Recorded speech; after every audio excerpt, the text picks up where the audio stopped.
Find the number of electrons, हमें number of electrons find करने हैं transferred between two points kept at a potential difference. यहाँ का potential difference 20 volt है।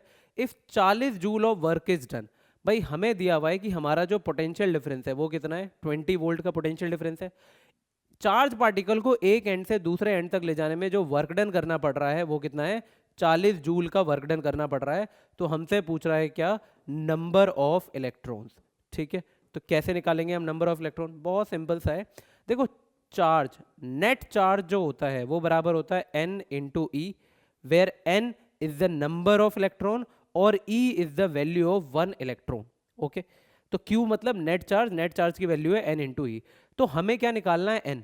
तो इसके लिए हमें क्या पता होना चाहिए, q पता होना चाहिए। अब q कैसे निकाले, देखो हमें पता है v is equal to W upon में q। जो पोटेंशियल डिफरेंस होता है वो होता है किसी एक चार्ज पार्टिकल को एक टर्मिनल से दूसरे टर्मिनल तक ले जाने में जो वर्क डन करना पड़ेगा वही हमारा क्या होता है, पोटेंशियल डिफरेंस। अब पोटेंशियल डिफरेंस है तुम्हारा 20 वोल्ट, वर्क डन है आपका 40 जूल, और यह क्या है, q।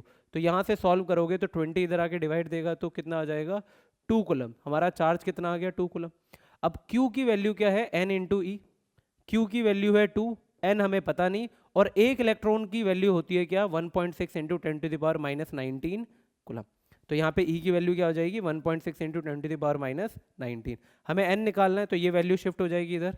तो n is equal to 2 upon में 1.6 इंटू 10⁻⁻19, जो कि ऊपर जाके कितना हो जाएगा, प्लस की पावर 19।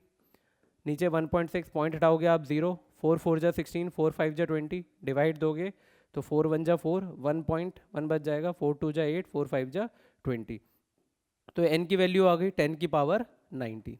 ठीक है, इतने चार्ज पार्टिकल जो होंगे वो हमें वहाँ पे नंबर ऑफ इलेक्ट्रॉन्स देखने को मिल जाएंगे। चाहो तो आप इसे ऐसे भी लिख सकते थे, अगर पॉइंट हटाओगे तो 125 गुणा 2 हट जाएगा, तो ये कितना हो जाएगा, 10 की पावर 17, जैसे भी लिख सकते हो आप।